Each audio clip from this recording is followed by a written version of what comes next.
কি তোকে এইভাবে কে কেনালো? আমি আমি কেলিয়েছি এই শান্তির ছেলেকে।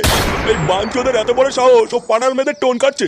আমার এলাকায় মস্তানি, লেওরা মেরে গাড় ভেঙে দেবো। বলছি স্যার, বাচ্চা ছেলে ভুল করে ফেলেছে, ওকে ক্ষমা করে দিন। ক্ষমা করতে পারি একটা শর্তে। কি শর্ত স্যার? আমাকে কালকে সকালের মধ্যে 2 হাঁড়ি রস এনে দিতে হবে। যদি এনে দিতে পারিস তাহলেই ছাড়বো, নাহলে আরো সেটা ভাঙবো। আচ্ছা আচ্ছা স্যার, এনে দেবো, চাপ নেই। একদম টাটকা চাই কিন্তু, এক ফোঁটা ভেজাল হলে কপালে কষ্ট আছে। না না স্যার, ভেজাল হবে কেন? পুরো টাটকা ফ্রেশ মাল এনে দেবো আমি আপনার জন্যে। কথাটা যেন মাথায় থাকে, কালকে ঠিক সকালবেলা চাই। ঠিক আছে স্যার, ঠিক আছে। আপনি শুধু আমার ছেলেদের মারবেন না, আমি টাটকা মাল এনে দেবো।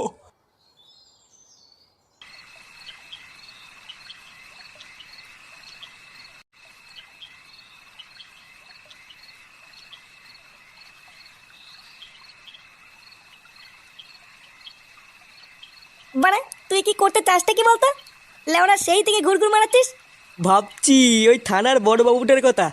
কি ভাবছি গো পটুদা? থানার বড়বাবু ওই বারোচোদা বিশুকে কি বললো, কালকে সকালের মধ্যে টাটকা রস নিয়ে আসতে, আর যদি রসে ভেজাল থাকে তাহলে সেটা ভেঙে দেবে। হ্যাঁ বাড়া, বলেছে, তা কি হয়েছে?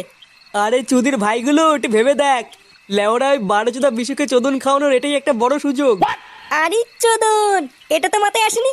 পটুদা, তার মানে যা করার আজ রাতেই করতে হবে। হ্যাঁ, যা করার আজ রাতেই করতে হবে।